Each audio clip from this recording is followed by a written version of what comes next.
Parliament, Judiciary and Private University Students Fund are some of the institutions set to take the hardest hit by the proposed budget cuts under the new austerity measures. The supplementary budget to be tabled on Tuesday by the National Assembly Budgetary Committee Chairperson Ndindi Nyoro will see the government reduce its current and development budgets by 198.7 billion shillings. The acting CS Treasury, Musalia Mudavadi, appearing before the Budgets and Appropriations Committee, laid out the measures that the government intends to take to ensure that the government adjusts to the loss of revenue that could have been occasioned by the now withdrawn Finance Bill 2024. To ensure that expenditures contained in the financial year 2024-25 Appropriations Act are aligned to the revised fiscal framework, we propose the following measures. 1. Expenditure rationalization. 2. Adjustment of the projected revenue and borrowing. And 3.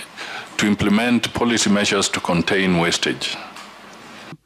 Musalia says the government is now set to rationalize expenditure, adjust the projected revenue and borrowing, and implement policy measures to contain wastage in government. In the report, the Treasury aims to effect budget cuts to the tune of 198.72 billion shillings.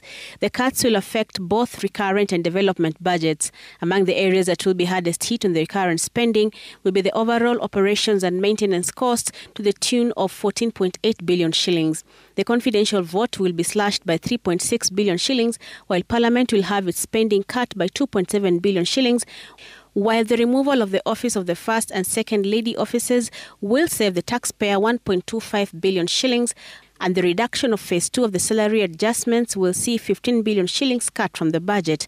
Other cuts include funding for private university students to the tune of 1.7 billion shillings. The advisor's budget will also be cut by 589 million shillings.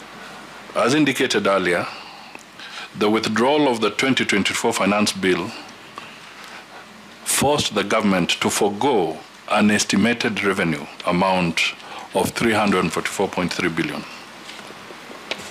The government will nonetheless continue the implementation of the revenue-raising measures contained in the Finance Act of 2023. So the 2024 is out of the way, so we are working on the basis of the 2023 Finance Act. The government's development budget will register budget cuts totaling to 138.5 billion shillings. These cuts will affect CDF by 8.2 billion shillings, Parliament 1.6 billion shillings, Judiciary 800 million shillings, while the electricity last mile connectivity budget will be cut by 14.6 billion shillings. The roads will be affected to the tune of 14.1 billion shillings, while water and sanitation and irrigation projects will be affected to the tune of 6.5 billion shillings.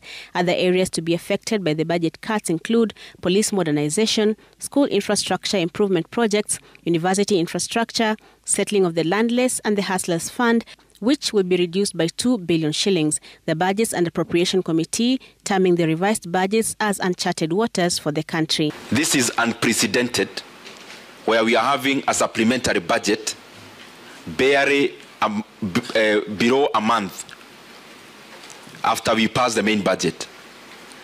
We are actually having the supplementary budget, but to us, technically, we know it is actually the main budget, because we never had a chance also to implement the budget that we passed and was signed into law by the President and became the Appropriations Act. And therefore, what we'll be doing today, to the benefit of all Kenyans, is actually the main budget. It's only called the supplementary one because there is no other semantics for it.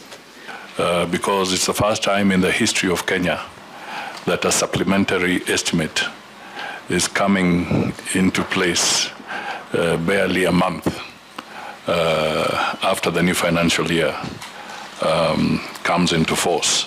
So we are truly living in completely uncharted waters, and therefore this calls for very tough measures. I think, let me just put it on record, that I'm acting in so many ministries, but I want to assure Kenyans I'm not earning any acting allowance. Brenda Wanga, Citizen TV.